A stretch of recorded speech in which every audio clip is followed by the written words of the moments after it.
ইদানিং মেয়েরা মুখাবৃত করতে মুখোশ না পরে মাস্ক পরে আবৃত করছেন। মাস্কগুলো বড়, চোখ ছাড়া কিছুই দেখা যায় না। এটা কি পর্দার আওতায় পড়বে? দেখুন, করোনা এসে আমাদের জন্য একটা ভালো রাস্তা খুলেছে। করোনা যে কত কিছু দিয়ে গেছে, অনেক কিছু নিয়ে গেছে, কিন্তু অনেক কিছু দিয়েও গেছে। করোনা আমাদেরকে সবচেয়ে বড় যে জিনিসটা দিয়ে গেছে তা হলো, কিছু লোক বলতো যে এভাবে আপাদমস্তক বোরকার মধ্যে থাকা, পর্দার মধ্যে থাকা, এটা কি সম্ভব? এটা অমানবিক, এটা সম্ভব না। এবং তারা বলতো, যে সমস্ত হুজুররা ফতোয়া দেয় পর্দা করতে হবে, হুজুররা একটু বোরকা পরে দেখুক তো কয়েকদিন, কেমন লাগে, কত কষ্ট। তারা মেয়েদের কষ্টটা বুঝে না, আন্দাজে শুধু ফতোয়া দেয়। এই কথা যারা বলছে, আমরা করোনার সময় দেখছি তারা সবাই সাদা বোরকা পরছে আপাদমস্তক, এবং এই বোরকা পরে 8 ঘন্টা, 10 ঘন্টা, 12 ঘন্টা, ওই বোরকা মহিলাদের বোরকার চাইতে শতগুণ বেশি কষ্টের।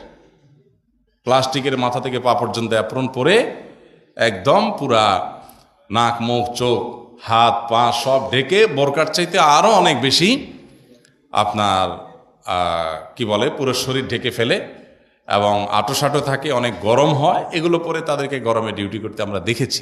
তাইলে করোনা এসে প্রমাণ করে গেছে এগুলো সম্ভব, এগুলো অসম্ভব না।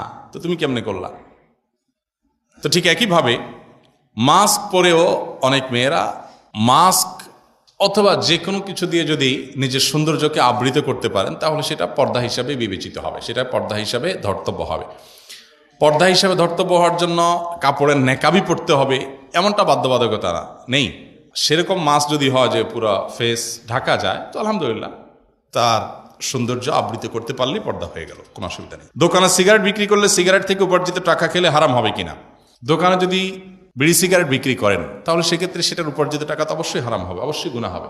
কারণ এই ধূমপান করা যেহেতু নাজায়েজ কাজ, গুনাহের কাজ, অতএব গুনাহের কাজ হয় যে কাজ করলে সেরকম কিছু বিক্রি করা, এটা গুনাহের কাজে সহযোগিতা করার নামান্তর। আর আল্লাহ বলেছেন সূরা মায়েদা 2 নম্বর আয়াতে, ওয়ালা তাআবানু আলাল ইসমি ওয়াল উদওয়ান, তোমরা পাপ এবং সীমালঙ্ঘনের কাজে কেউ কারো সহযোগিতা করবে না।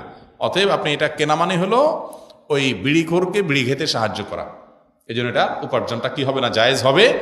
সবচেয়ে ভালো হলো, জায়েজ হবে না। সবচেয়ে বড় কথা ভালো হলো, দোকানদার যদি হিম্মত করতে পারে, লিখে দিতে পারে এখানে ধূমপানের আইটেম বিক্রি করা হয় না, অমুক অমুক হারাম আইটেম বিক্রি করা হয় না, লিখে দিল। এতে করে কিছু ধূমপায়ী কাস্টমার হয়তো তার ছুটে যাবে। তো এরকম 2 নম্বর কাস্টমার ছুটে গেলে সেটা ভালোই, তো খারাপ কি?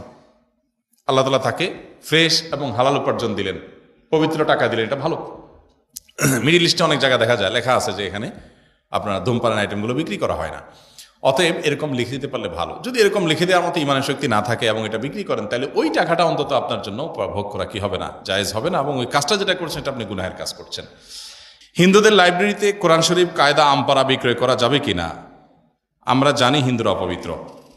হিন্দু কিংবা অন্য যে কোনো ধর্মাবলম্বী, তাদের কোনো বাণিজ্যিক লাইব্রেরিতে বা দোকানে যদি কোরআন বা অন্য কোনো আপনার আমপারা ইত্যাদি এগুলো বেচা কেনা হয়, তো সেটাতে যদি এগুলার কোরআন হাদিসের অবমাননা না হয়, আপনি সেখানে এমপ্লয়ি হিসেবে কাজ করেন, আপনি সেখানে বিক্রি করলেন, যদি অবমাননা, অসম্মান না হয়, অন্য মুসলমানের দোকানে যেভাবে বিক্রি, এখানে একইভাবে বিক্রি হয়, তাহলে এটা জায়েজ আছে, এটা না জায়েজ হওয়ার কোনো কারণ নেই। আর যদি ওখানে অসম্মান হয়, অবমাননা হয়, বিকৃতির আশঙ্কা থাকে, তাহলে তো সেটা অবশ্যই না জায়েজ হবে।